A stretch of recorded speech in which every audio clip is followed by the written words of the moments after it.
Some of you may remember that he was here 10 years ago. Exactly. Exactly.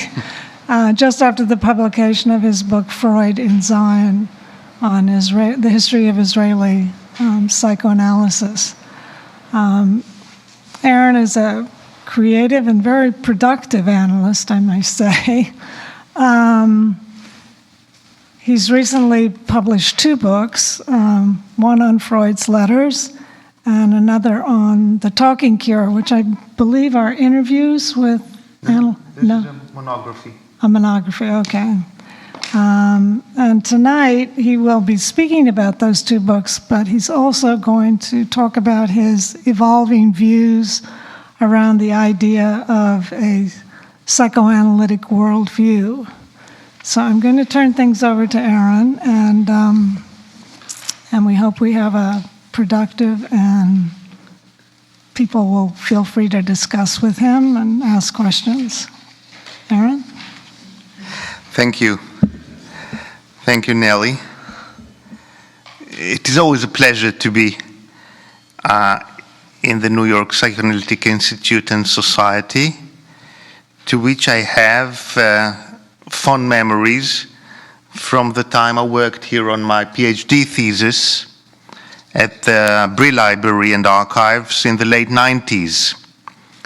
So thank you for this invitation and for the opportunity to present yet another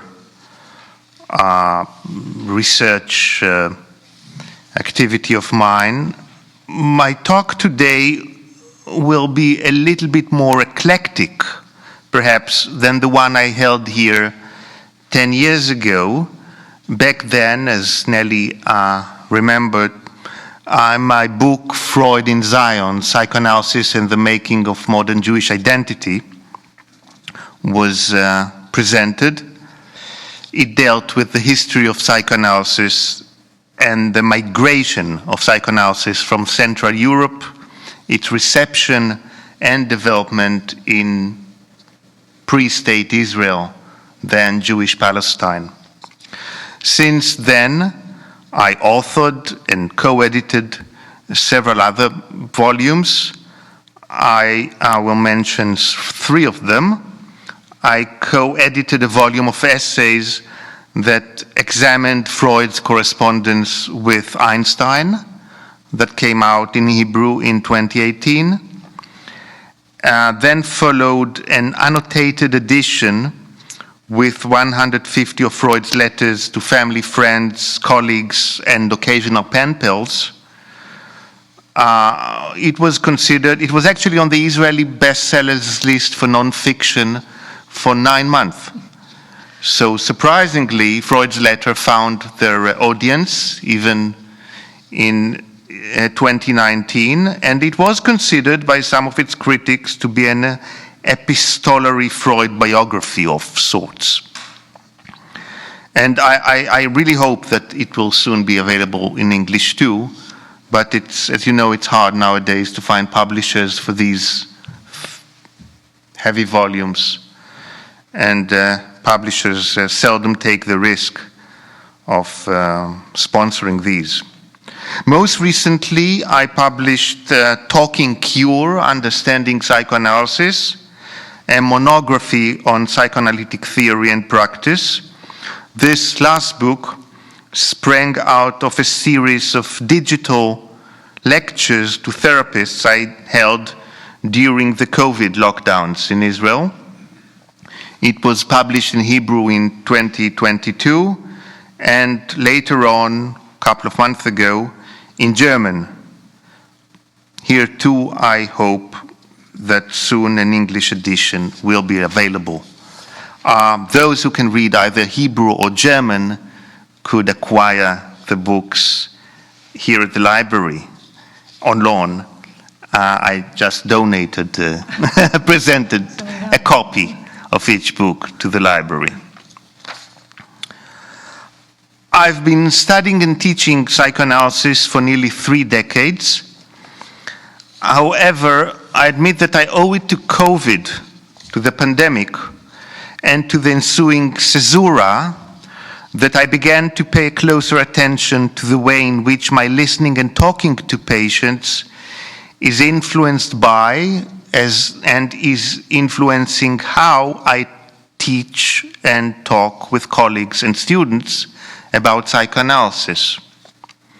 Surely I am not the only analyst in this room for whom the experience of the pandemic illuminated some unacknowledged aspect in his or her relationship with his vita activa and vita contemplativa. My writing over the past decade also reflect my thinking over the crisis of psychoanalysis as a scientific and cultural enterprise. This crisis was felt long before COVID within psychoanalytic discourse, as much as it was felt in academia or in public and intellectual discourse regarding the merits of psychoanalytic treatment. It was discernible in the decline of psychoanalytic teaching in academia, as well as in the public debate on the merits and efficacy of psychoanalytic therapy today. Psychoanalytic ideas and theories are best studied, I think, and appreciated within the specific historical and cultural context in which they are conceived, interpreted, and practiced. In this sense, my internal analytic object, a concept which I have elaborated on in the past years on several occasions, my internal analytic object still has a pronounced historical bent. And this was even prior to the pandemic. I think that it is useful for clinicians to think about the history of psychoanalysis as they are listening to patients. This is not just a scholar's indulgence. For me, it's a matter of good and wide-ranging analytic listening. There are many ways to look upon and understand the crisis in psychoanalysis. It would be, I think, inaccurate to cast the present crisis within the more familiar debate between medical and non-medical psychoanalysis, a debate that have erupted periodically in analytic institutions over many decades during the previous century. We are inclined to project our anxiety over the future of our profession on the usual suspects of the past. Thus, quite a few analytic therapists still identify biological, behavioral, or other quick-fix therapies as the prime antagonist to psychoanalysis. It has become quite common to hear analysts lamenting on technological development and their contribution to the disappearance of the homos analyticus from their offices. I would like to focus my attention on resistances to psychoanalysis that are political and philosophical rather than scientific and technological. I will explain this in a moment. These levels are obviously interconnected, the technological and the philosophical. But the resistances to psychoanalysis that I'm concerned with operate within psychoanalytic institutes no less than outside the analytic field of vision. Now, here's a thought that is surely a hard sell for an American audience of mental health professionals. In order to stay relevant, psychoanalysis should perhaps stop bargaining over its therapeutic efficacy and politicize itself. What do I mean by politicize itself? I'm reminded of a story told by Ralph Greenson about the patient who told him once, "I figured out that you're a Democrat long ago. Every time I say something against the Democrats you interpret, and whenever I say something against the Republicans, you keep silent. Disclosing one's own political affiliations to a patient, either implicitly or explicitly, is a far cry from what I mean by politicizing psychoanalysis. In fact, such self-disclosure or countertransference enactment could be an indication to the patient's and or the analyst's defense against acknowledging some deeper current that runs through the transference and the analytic encounter.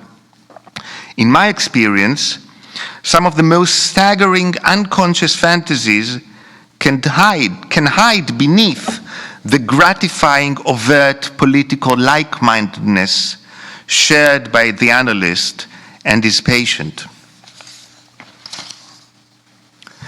To make the argument regarding an optimal, or should I say disciplined politicization of psychoanalysis, I propose to reintroduce into the discussion the old debate concerning a psychoanalytic worldview, a psychoanalytic Weltanschauung.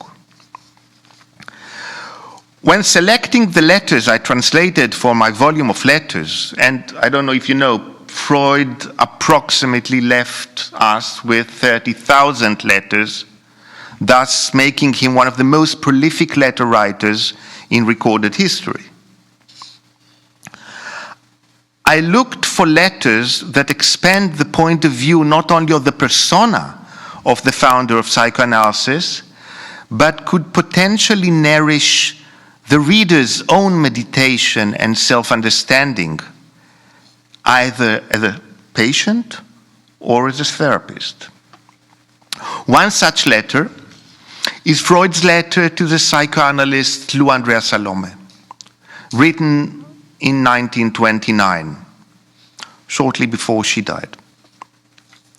Here, I think we find a telling observation of Freud's that should not leave any future psychoanalyst unaffected. I quote, "All I know that I worked terribly hard. The rest followed as a matter of course. It could also have been very much better. I was aware only of the objective, not of myself. My worst qualities, among them a certain indifference to the world, probably had the same share in the result as the good ones, a defiant courage about truth. In the depth of my heart, I can't help being convinced that my dear fellow men, with few exceptions, are worthless."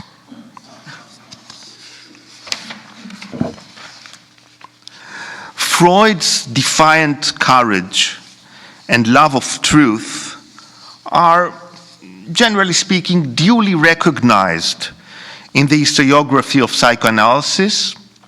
Many analysts, I think, would identify with these traits in one way or another. Matters become a little bit more complicated if we want to evaluate his indifference to the world and his overall low opinion on humanity as a whole. To try and find a place for them, not just within his own biography, but within the broader philosophical and ethical context of psychoanalytic theory and practice. So let me now turn to the notion, the idea of a psychoanalytic worldview. Freud's rejection of a psychoanalytic Weltanschauung is considered first and foremost in the context of his earliest ambition to distance psychoanalysis from philosophy and metaphysics in particular, and ground it in the natural sciences. He has been using the term Weltanschauung on numerous occasions, and at the beginning, he seemed willing to instill the old German trope of Weltanschauung with a distinctive new analytic meaning. He is referring to it, for instance, in discussing little Hans' realization of the anatomical difference between himself and his sister, as potentially, I quote, too shattering a blow to the child's Weltanschauung. This early context suggests that had the boy been analyzed, his worldview would have allowed him to accept the castration and the castration and the difference between the sexes. In a later paper, The Claims of Psychoanalysis to Scientific Interest, the development of Weltanschauung is said by Freud to go hand in hand with the replacement of the pleasure principle with the reality principle, and thus reflect the turning away from the original belief in omnipotence. We are here in 1913. Again, we see that a worldview is not necessarily a derogatory qualification in the writing of the early Freud.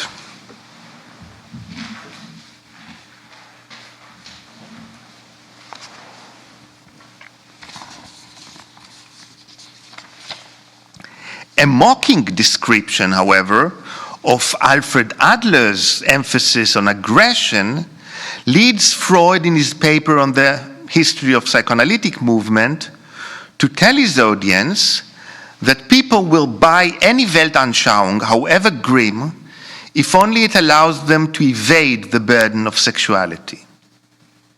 Here we have an opportunity to designate as Weltanschauung a view of the world that takes into account the distinction between the two principles of mental functioning, the pleasure and the reality principle. The more it keeps popping in Freud's writing, the more he starts distancing himself from it and pounding the idea of a Weltanschauung and to posit it somewhat antithetically to psychoanalysis. The most venomous attack on the need for a worldview can be found in Inhibition, Symptoms, and Anxiety, where he likens those who champion a worldview derisively to a vagabond singing in the dark.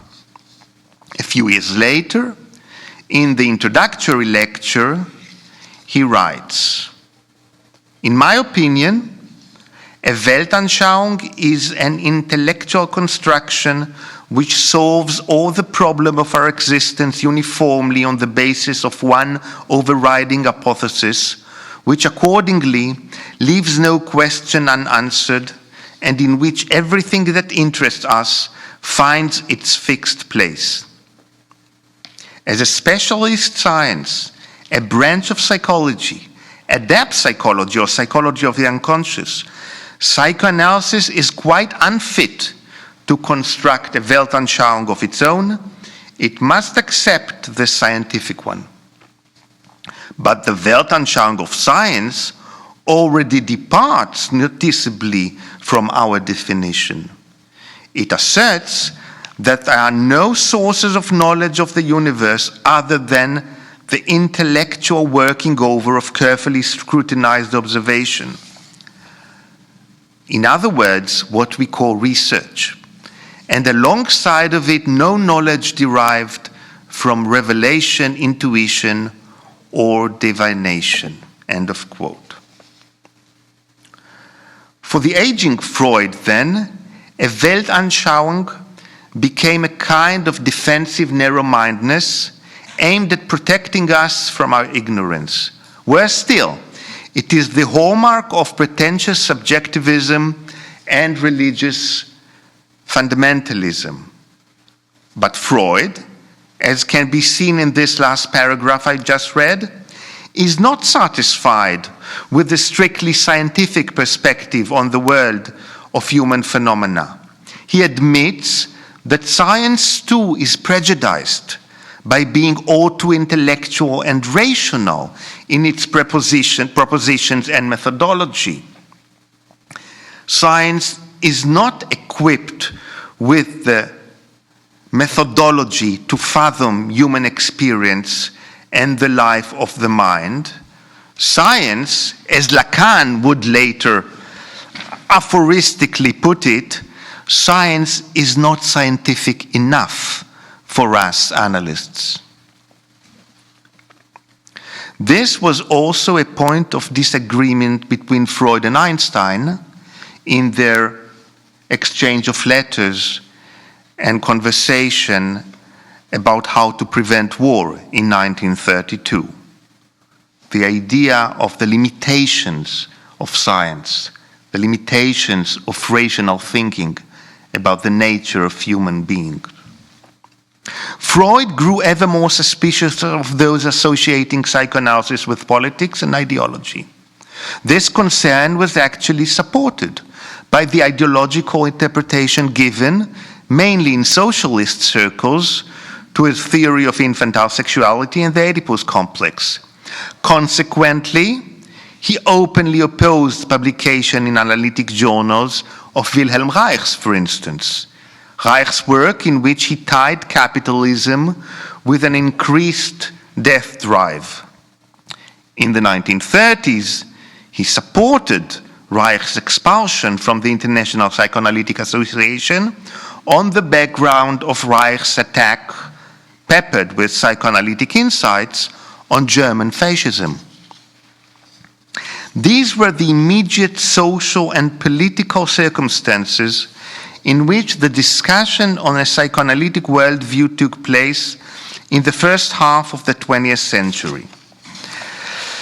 There were countries where psychoanalysis could occasionally cash in on its social critical dimension, such as in post-World War II France, or for that matter in Jewish Palestine. And there were countries and analytic cultures where any association with social radicalism would stand in the way of its popularization and medicalization, and was therefore suppressed vigorously by the analytic establishment. A case in point, the US and its resistance to any sort of politicized thinking in the mainstream psychoanalytic institutions. Even the dual theory of drives, I mean, a substantial portion of Freud's later thinking, not to mention Melanie Klein's own emphasis on the death drive as one of the main obstacles to mental functioning and growth, were considered subversive and would have to wait for several decades until they became admissible in the teaching of American institutes. I think it's only in the late 80s that the death drive became a common knowledge in the teaching of psychoanalysis in America. Now, returning to the question of the supposed incommensurability of psychoanalysis as therapy and as social critical theory.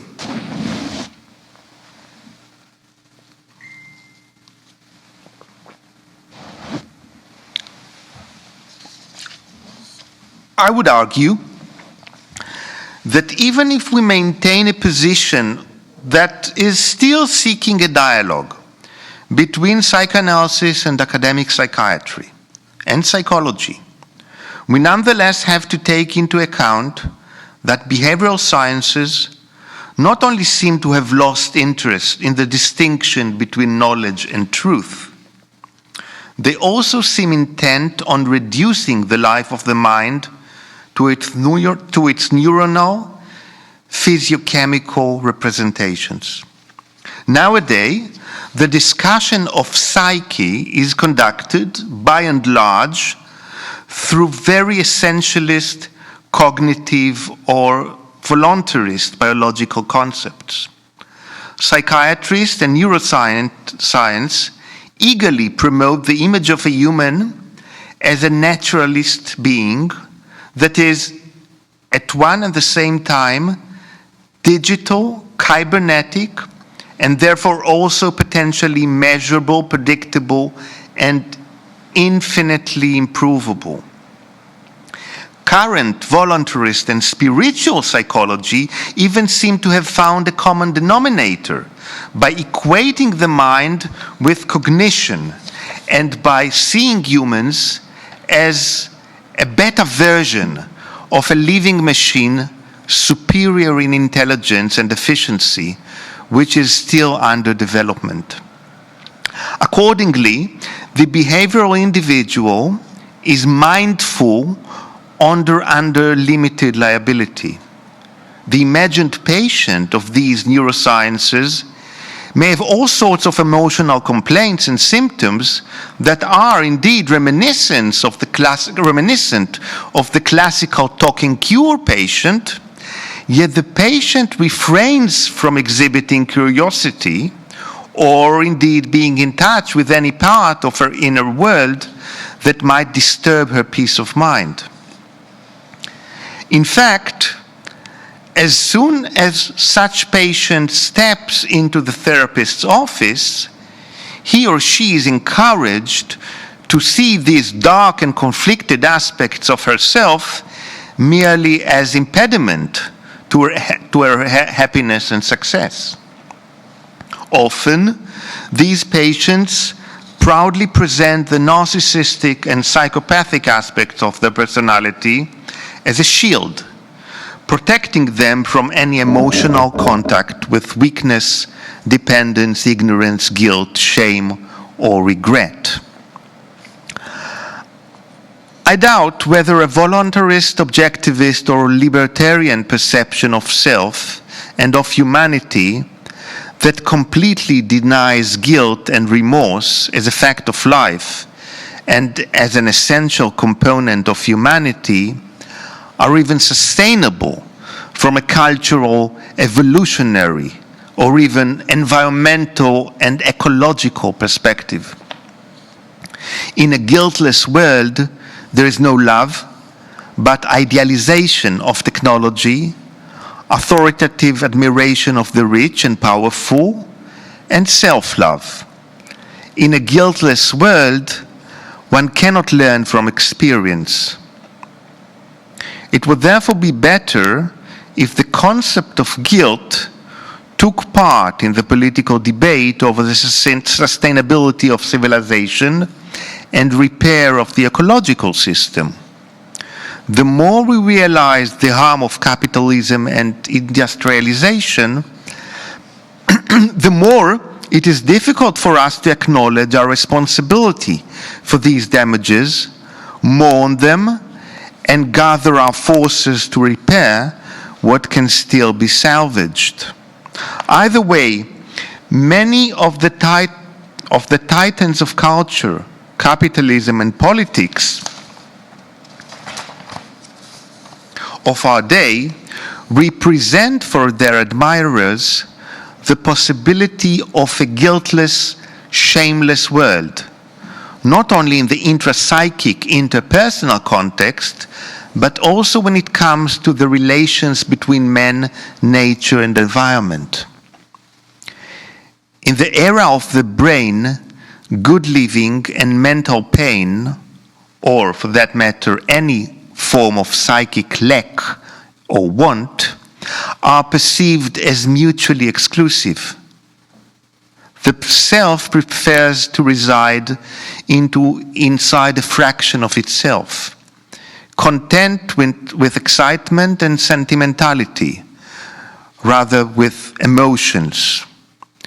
Many of our patients give in to the intensity of the sensory experience, confusing wholeness with perfection and pleasure with happiness or satisfaction.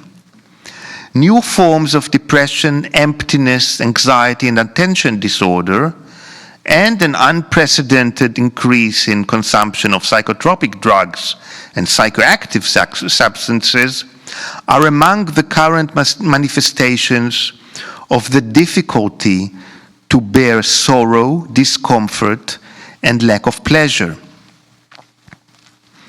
These patients could be benefited, I would argue, from a meaningful analytic encounter that facilitate the development of a psychoanalytic worldview into their mental pain.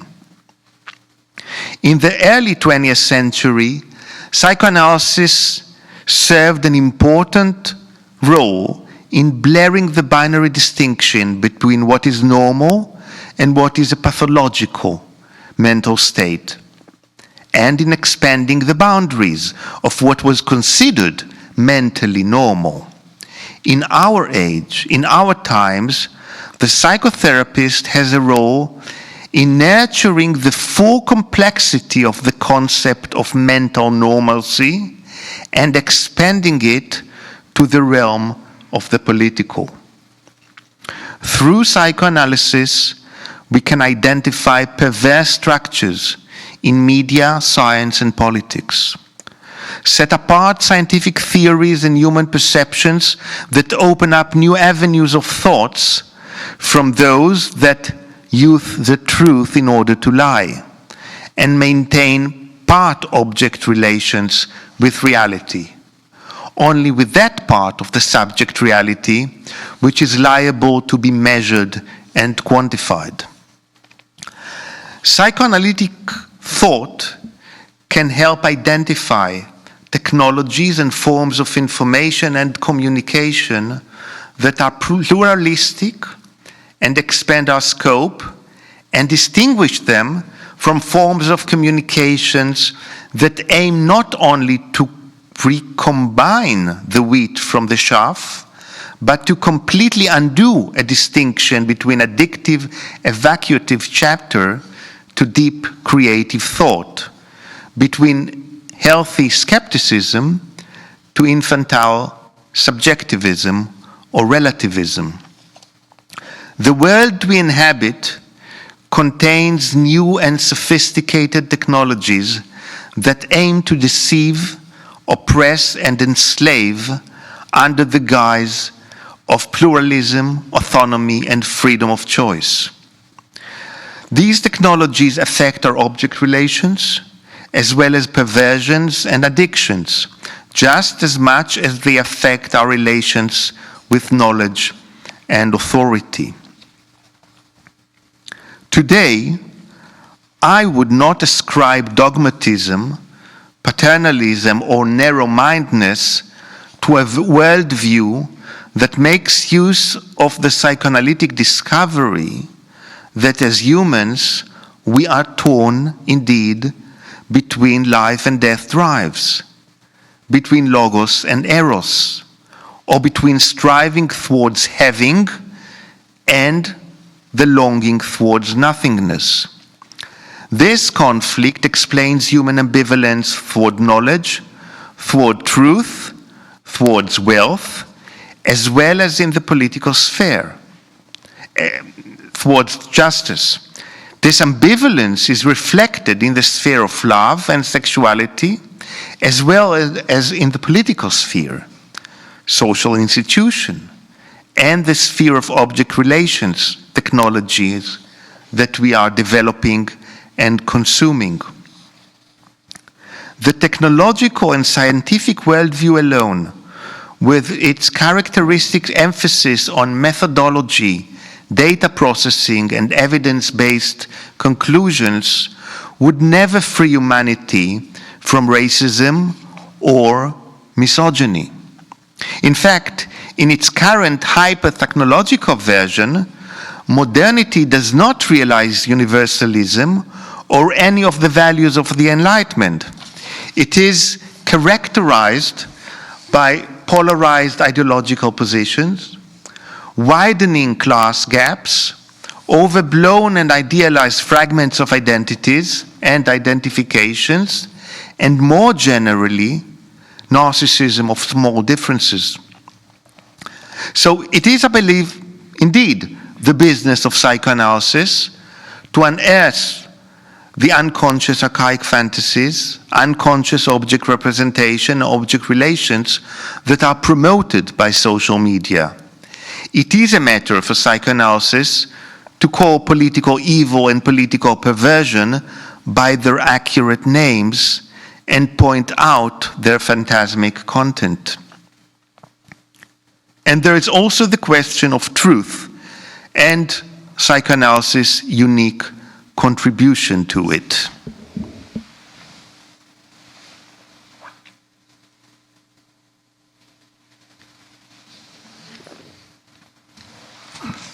I think common to all sciences and arts is a concern with the idea of truth.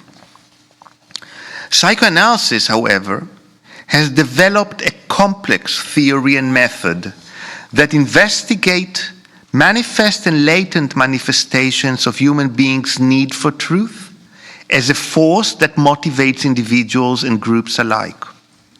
Psychoanalysis is arguably the science that concerns itself with human beings' multifaceted relationship with truth.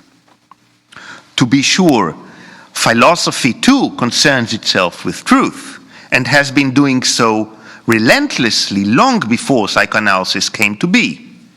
Hegel understood intuitively that the fear of error could reveal itself as fear of truth.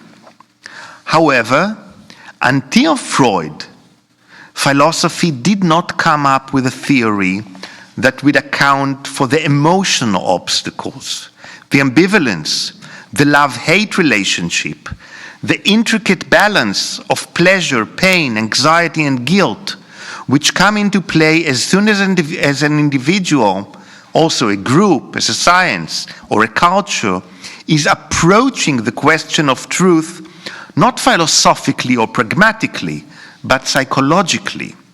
That is, once the idea of truth or truthfulness is examined in its relation to mental and intellectual development and to human emotions. In order to elaborate this point a little further, I wish to summon Oedipus and Plato for a moment. Freud, and in his famous letter to Fliess, realized that the myth of Oedipus is a testimony to man's incestuous wishes. But hidden in plain sight within the myth, we also find a critical developmental stage in human history. Oedipus, who is blinding himself concretely in order to avoid the pains of psychic reality, epitomizes a choice between self-knowledge and self-deception. Arguably, psychoanalysis explores the subject's sense of truth and love for it as it is interwoven with sexuality and reenacted in the transference. The sphere of politics is detrimental to the individual's or the society's willingness to look for truth in its manifold materializations. Politics and political culture deeply affects both the individual's and the group's readiness to integrate more than one truth or point of view into their intrapsychic and intersubjective and relational world.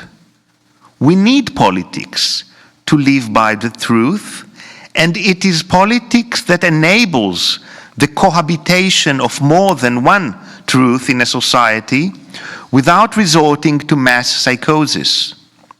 Leadership and politics can influence our readiness to tolerate the narcissistic sacrifices and the pains that come along with it. Consider Plato's allegory of the cave, I remind you. A group of people who have lived chained to the wall of a cave all their lives, facing a blank wall. The people watch shadows projected on the wall from objects passing in front of fire behind them and give name to these shadows. The shadows are the prisoner's reality, but not accurate representation of the real world. Socrates, who is one of the interlocutors in Plato's Republic, explained how the philosopher is like a prisoner who is freed from the cave and comes to understand that the shadow on the walls are not reality at all. I think the allegory of the cave is more than an epistemological meditation on the elusiveness of truth. Plato tells us in this allegory something else, which is sometimes overlooked, he says that the prisoners on the cave would kill anyone who escapes the cave and return wiser and more knowledgeable about reality. Why should the prisoners of the cave want to kill the philosopher who is returning to the cave equipped with a new knowledge about the world? Psychoanalysis, I think, is trying to account for this emotional conundrum in Plato's cave allegory that, as I said, is often overlooked. We have a conflicted relationship with the truth. We long for it, we need it, yet we hate it. It pains us. The association between psychoanalysis in democracy is even more complex than its association with politics in general. Both as theory and therapy, psychoanalysis bring one face to face with unconscious wishes and fantasies, the sort of which nourish undemocratic regimes and which they aspire to intensify. To fight for democracy and against tyranny means, translated into psychoanalytic parlor, it means to refuse the temptations of achieving perfection, pseudo-logicality, unity, and complacency that undemocratic forms of rule pretend to offer their citizens. Psychoanalytic therapy is on a par with the democratic project because it sees thinking as a mental and cultural achievement that has been acquired by humanity with great toil, an achievement that is susceptible to attacks both from within and from without, and that requires constant maintenance and reparation, both at the individual level and the collective political level. Self-deception, that is, our conflicted relation to truth, our propensity to act against our interest in order to avoid mental pain, our inclination to fantasize in order to ward off feeling dependent, are all questions that were not accounted for in a satisfactory manner by either philosophy or psychology before psychoanalysis. Equally revolutionary were psychoanalysis discoveries of the importance of intermediate mental functions, intermediate space, such as dreaming and creativity for mental health and for the exploration of reality, both external reality and psychic reality. Political culture could indeed corrupt or facilitate people's willingness to live by the truth. It could influence the type of defenses a group is using in its negotiation with truth. These defenses could, broadly speaking, be divided into two general types. There are defenses by which we negotiate with truth. We could either split the self and project into someone else who is then hated or idealized disproportionately. Racism and anti-Semitism are two notable examples for this mechanism. Or the other useful mechanism is that the self turns against itself and attacks the capacity to think or feel. This second mechanism was highlighted by the Kleinian school of thought rather than by the classical Freudian one. Both mechanisms are operative on the level of the group and can be observed in the political and cultural sphere. For all these reasons, I'd embrace the challenge to politicize psychoanalysis. But since I take issue with contemporary trauma-centric psychological theorizing, by trauma-centric I mean theories that attribute the patient's emotional suffering only to excessive frustration, parental failure, or other concrete adversities. I would also be suspicious of any plaidoyer to politicize psychoanalysis that would locate the source of every psychic misery outside the subject's own politics of the drives or politics of the mind. Eros and Thanatos do not need a particularly strong external force to start operating as traumatism within our mind. Our superego has been likened by Freud to an occupying power that is entrenched in a garrison in the midst of an occupied population and is forcefully suppressing the slightest sign of desire. This is a beautiful allegory, I think, Freud is offering us here, to the way the superego is functioning from within. Loss of the superego, love of the superego, is a death sentence for the ego, Freud writes. Living means being loved by the superego. And from this follows the whole theory of depression and melancholy, of course. The question of how far life experiences or political and social structures affect the structure of the superego and the nature of the relations with it remains one of the most contentious issues in psychoanalytic thought till this day.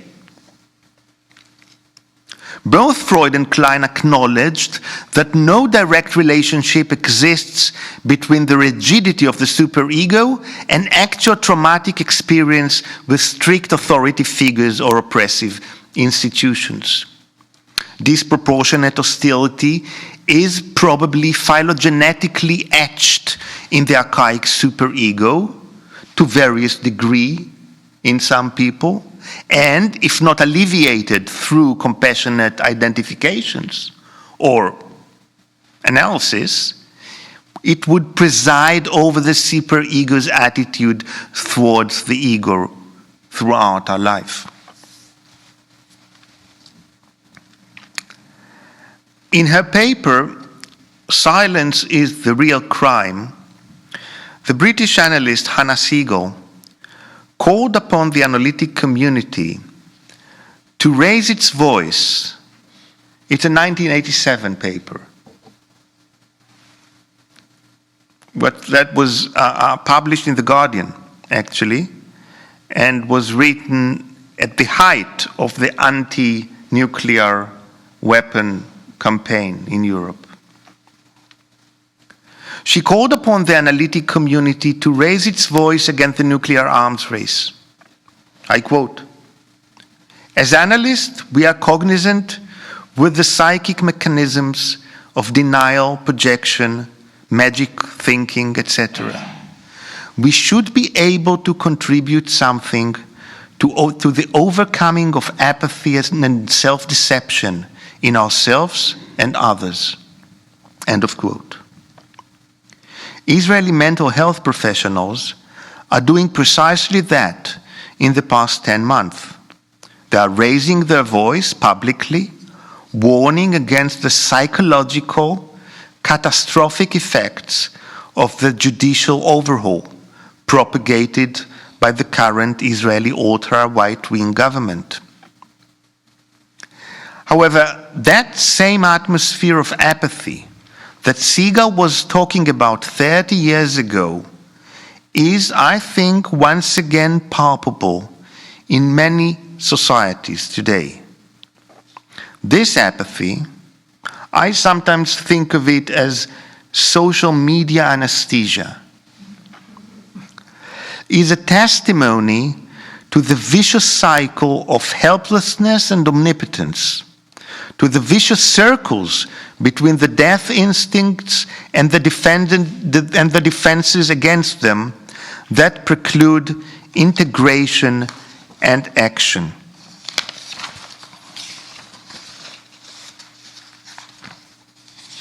If only I could integrate page 17, that would be good. It must have fell through the...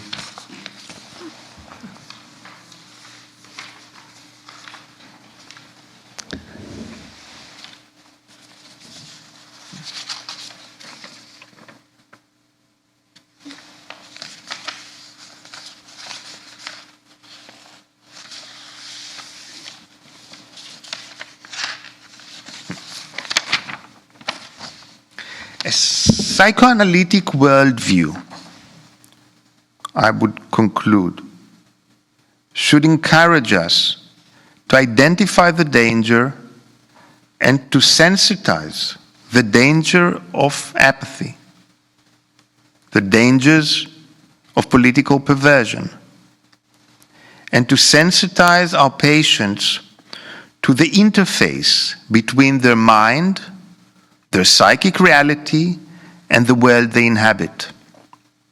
Psychoanalysis has been from the outset a political venture. It tends to forget it. It aimed at uncovering latent infantile assumptions. It aimed at dissolving unexpressed tyrannic forces and power structures that are ingrained within the mind. It helped patients translate knowledge into action and to give up on illusions and libidinal investments that masqueraded as self-expression or as freedom of will. A great deal has been written on the analytic attitude and on the analyst's position. In today's world, the challenge for the psychotherapist is to find an in-between position that can attune both the analyst and his patient's analyzing instruments toward psychic truth that is at once political and psychological. Striving to achieve this stance is perhaps a psychoanalytic Weltanschauung at its best. Thank you.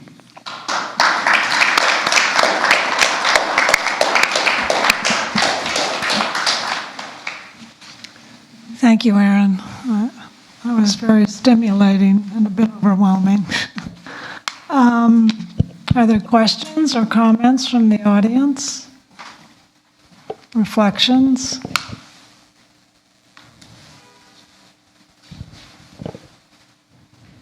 Yes, Ziv?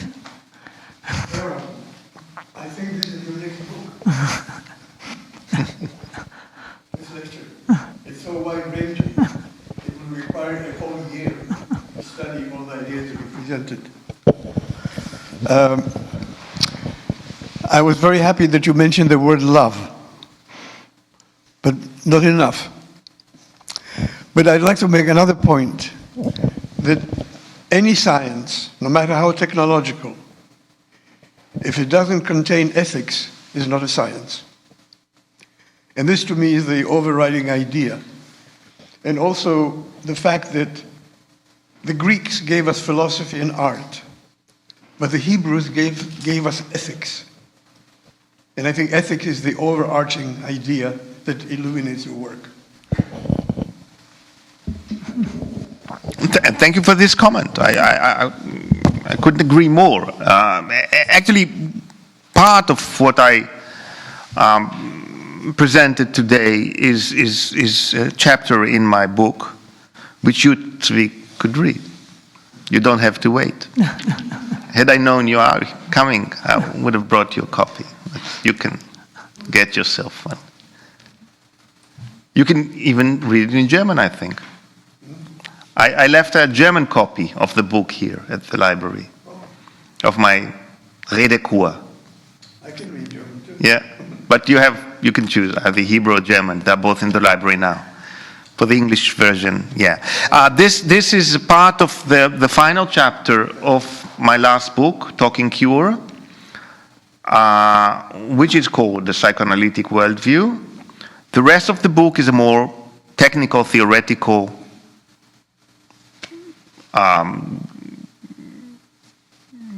lecture, 13 chapters, each on chapters, transference, countertransference, the analyst silence, and its use for the patient's speech, and all sorts of what we designate sometimes the technical issues, but are deeply ethical and philosophical ones at the same time.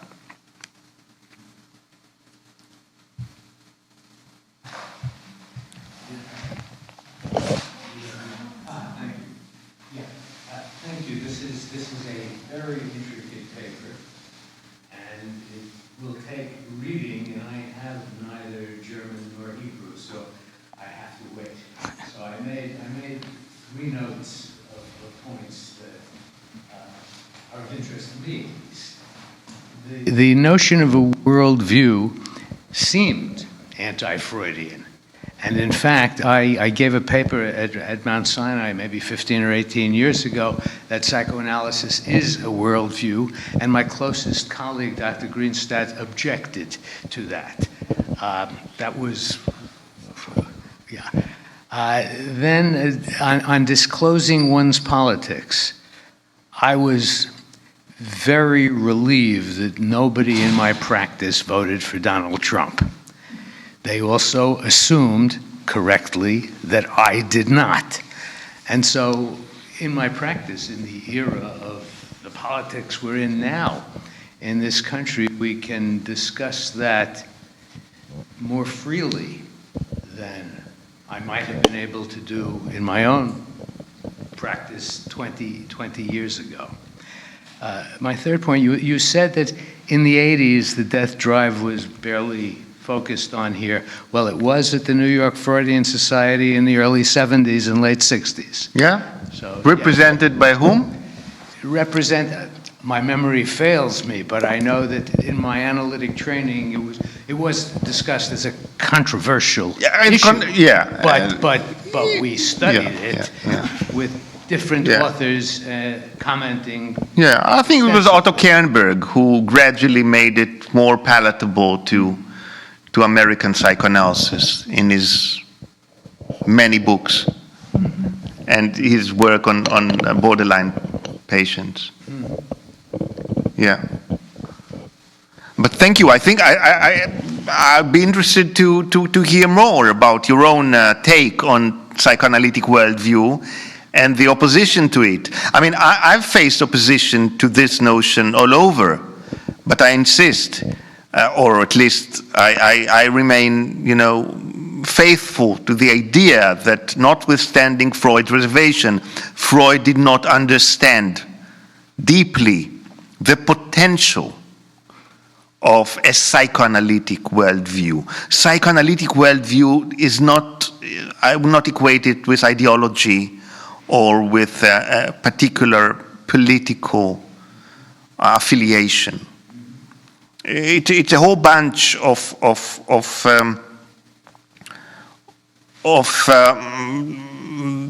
the idea of truthfulness, the idea of the integrity of the object. What I briefly mentioned earlier as an internal analytic object, I think they are very, very much interconnected. The idea that what we are thinking of as an internal analytic object and a psychoanalytic worldview are very close to me. Well, I don't remember what I articulated in my paper 15 or 17 years ago, but I felt a kinship with your presentation. Because usually the discussion, once you bring up the idea of a psychoanalytic worldview, okay, so you bring up Reich and very, colorful figures who were very political in their nature and did not hesitate to call for reform and suggest how to solve Oedipal problems. We had these in the history of psychoanalysis in Palestine, in Israel, the communal child upbringing, in the kibbutzim, for instance, how to cure people of their Oedipal misery. But there's another strain, I think, of psychoanalytic worldview, which is not ideological. It is more ethical in its nature. And this should not be suppressed, I think, but rather in today's, I mean, we can afford to, I would say. It's time we stopped, fighting over the efficacy of psychoanalysis, as we seem to have lost this battle. Not that I don't think that psychoanalysis is a treatment of choice for quite few miseries, but I'm personally a bit tired of proving the relevancy of psychoanalysis as a mental therapy or and I would rather focus on the heavier legacy that we can bring into the political and social and cultural discourse. And it goes well beyond transference interpretation and if you take the death drive, for instance, how can you not bring the death drive when you watch American politics or other politics for that matter? How can you leave it out of the discussion? Now it takes a lot of skill and patience to, as it took the early analysts to educate American public on the merits of the idea of sexuality in the upbringing of children. Mm-hmm. That too didn't happen in a day until you'd open every newspaper and you see talking about infantile sexuality. It took years. I believe that the same should gradually be facilitated in other directions too, in improving our political culture. And I wouldn't want analysts to be out of this conversation, as they tend to be.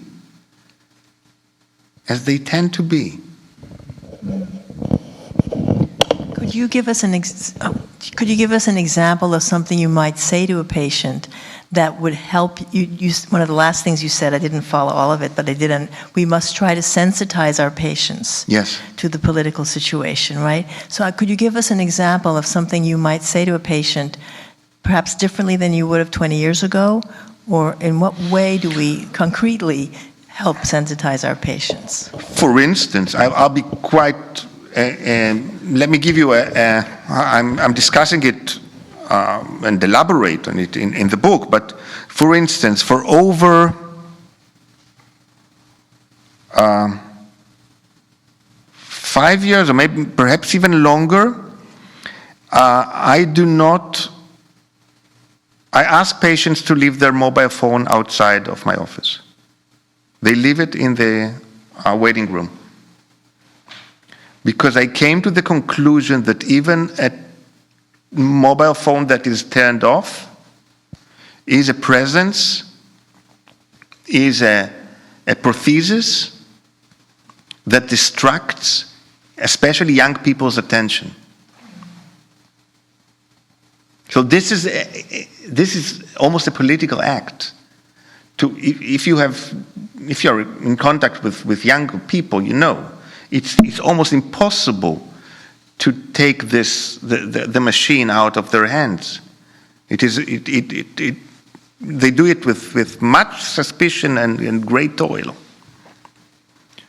Other examples are more perhaps particular to the Israeli sphere nowadays, because we're living for the past year in an environment that is highly politicized and very, very charged. And I wouldn't shy away from it. I inquire about my patients, not so much their political positions, but rather if they register it, if they take notice of what is going on. And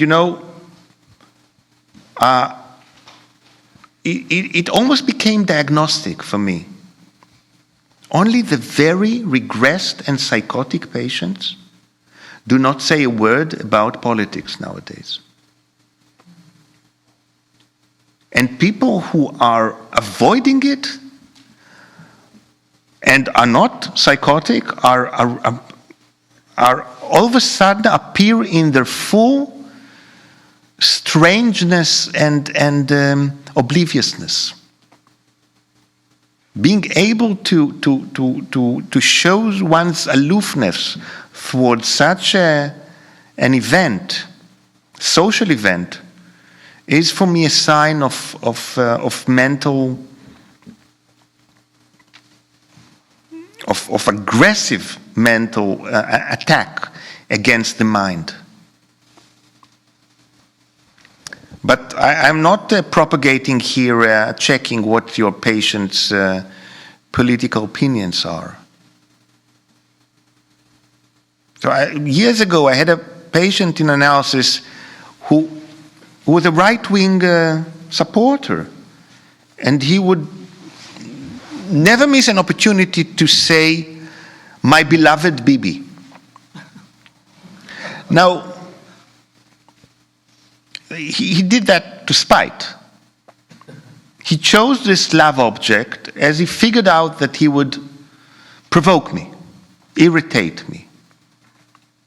But this was a very lonely and miserable man who had no other love but Bibi. I would challenge this love to a leader, of course,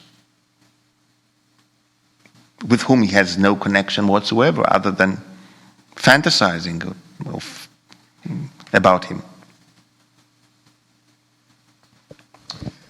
I'd like to add another comment. Tell me if I understood rightly that Weltanschauung is a real value, but Freud wasn't interested enough or ambivalent about it to some ways, and you're trying to correct what he missed. I think he started by instilling some new meaning into that, as he did in the early days of psychoanalysis, when he was not that defensive about politics and outside world in general.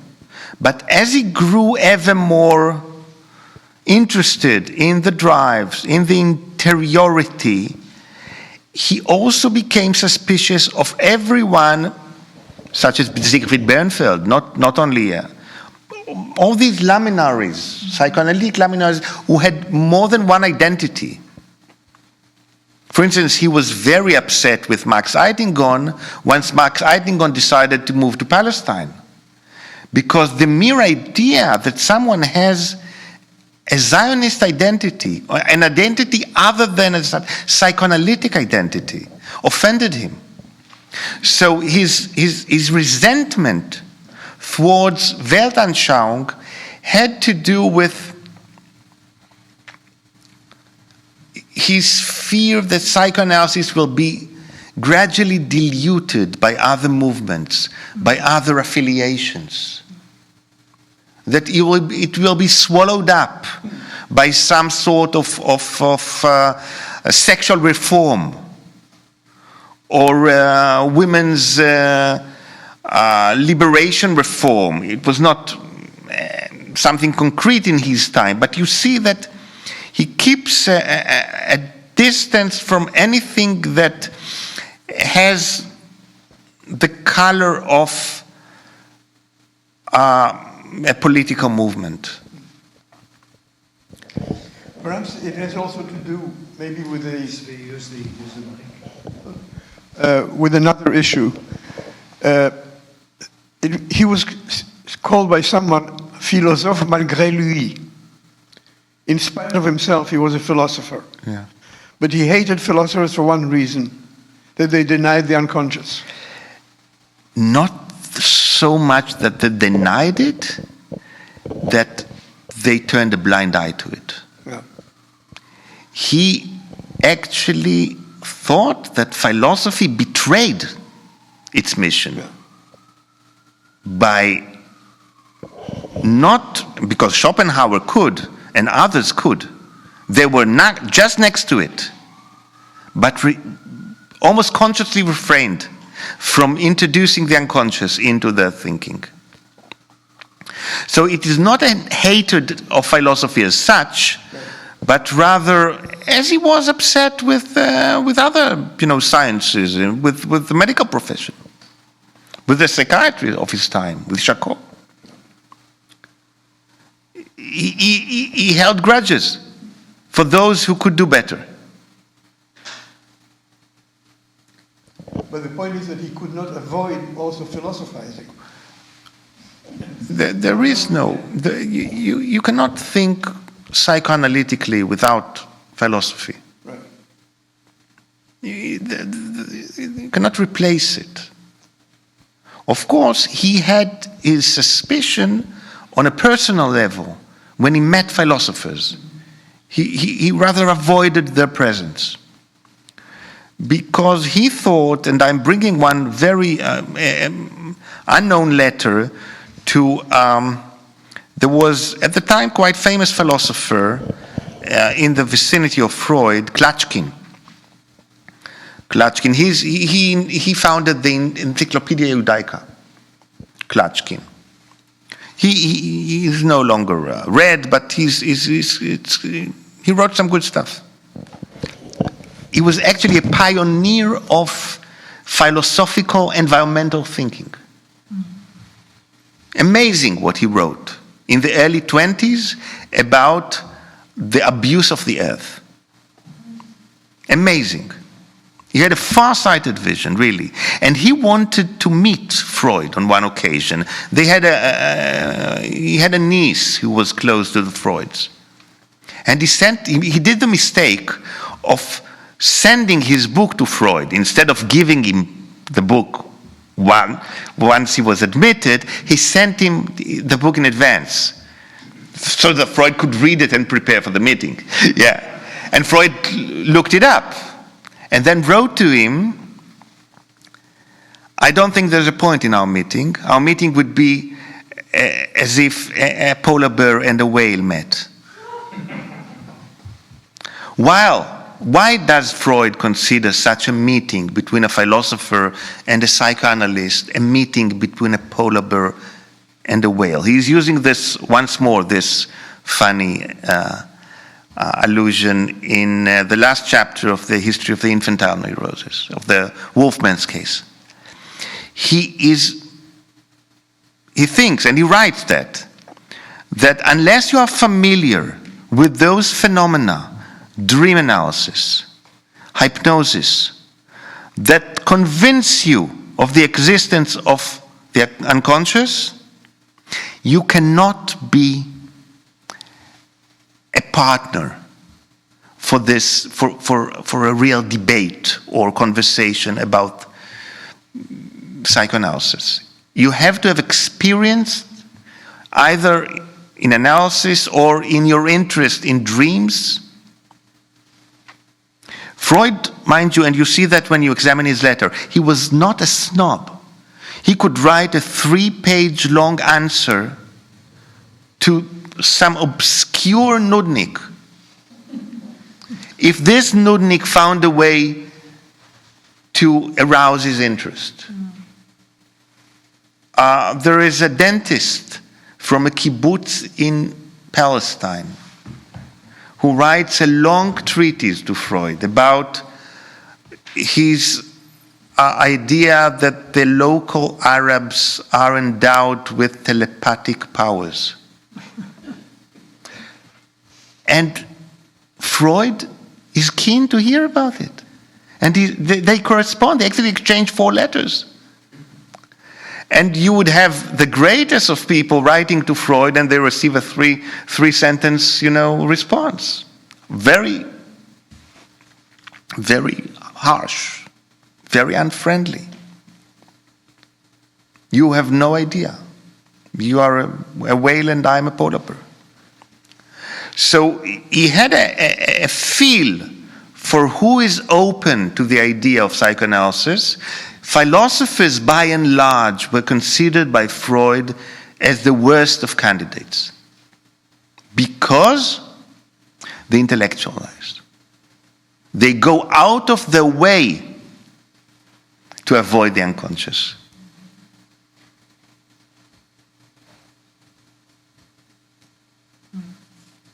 And they have a Weltanschauung one should stay clear of. Yeah.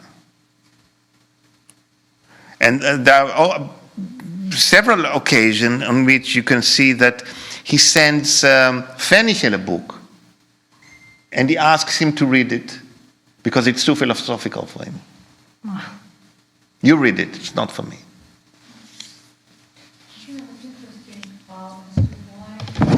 Interested in the fact that the philosophers were avoiding the subject of the unconscious. He wasn't, I mean, he's referring to the reasons for the pains and the narcissistic injury that is involved in acknowledging this sphere of mind. He had an explanation for that.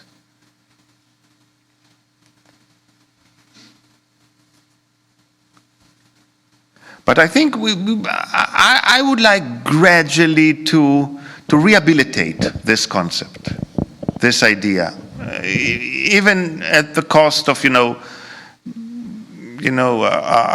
giving it a new name or something, to whitewash it from its, because earlier generation of analysts were really apprehensive. When you mentioned everything that had the tinge of a worldview. The diagnostic issue intrigued me that you mentioned, because I'm now remembering back to the weekend of the Kennedy assassination and the days that followed and the very day of, when every patient was talking about that, including myself on the couch, except one who was an ambulatory psychotic. He was an outpatient. He certainly couldn't avoid the news, but it was not at all in his words. Yeah. I mean, how could you miss that? Yeah. There's a paper by Fairbairn called Reactions to the Death of a King. That was King George. Martha Wolfenstein wrote a paper on the reactions of children to the assassination.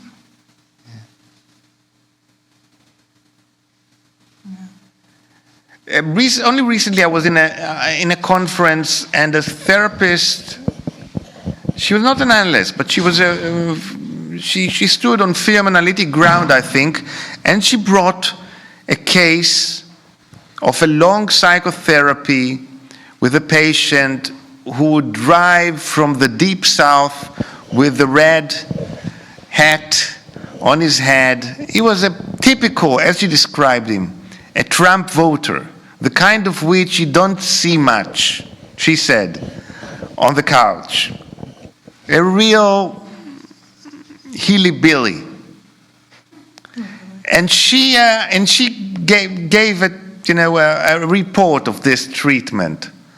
But I was a bit disappointed when gradually I noticed that she emphasized the fact that her patient and Trump had a similar childhood.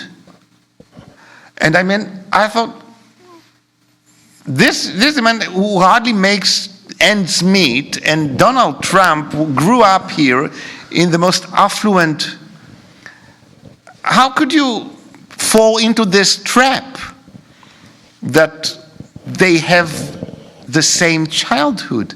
But she went very deep into the father figure of this farmer and the Donald's own abuse or disregard by his tyrannic father. And what she tried to bring nearer to the audience was a kind of a psychological profile of a typical Trump voter. What resonates between Donald Trump and his voter? And frankly, I know, some clever and educated Jewish people who voted for Trump. I mean, we all know them. We don't need psychological profiling here. Everyone has this proclivity that under certain circumstances could be realized. This is no, accident of history. Yeah, he can be voted for. And Yeah. once again. Yeah. Well, the judge has put a gag order on him today, so Yeah. that'll be an interesting experience for Trump. I think we have to... Did you send people the article I sent you? No. This might perhaps be an appropriate addendum to this talk. If people want to... This is an op-ed I wrote and published 2 weeks ago, Oh, yes, and which may touch on some of the issues we discussed today. I could, well, I'd need your email addresses. Okay, then if they're on the registration, then... Otherwise, you can look I can into do my that. website and pull it for yourself. I must. That was Haaretz from 2 or 3 weeks ago, the English edition. Yes. Yeah. Yeah. Well, thank you, Eran, for stimulating... Thank you all very much for coming. and absorbing evening.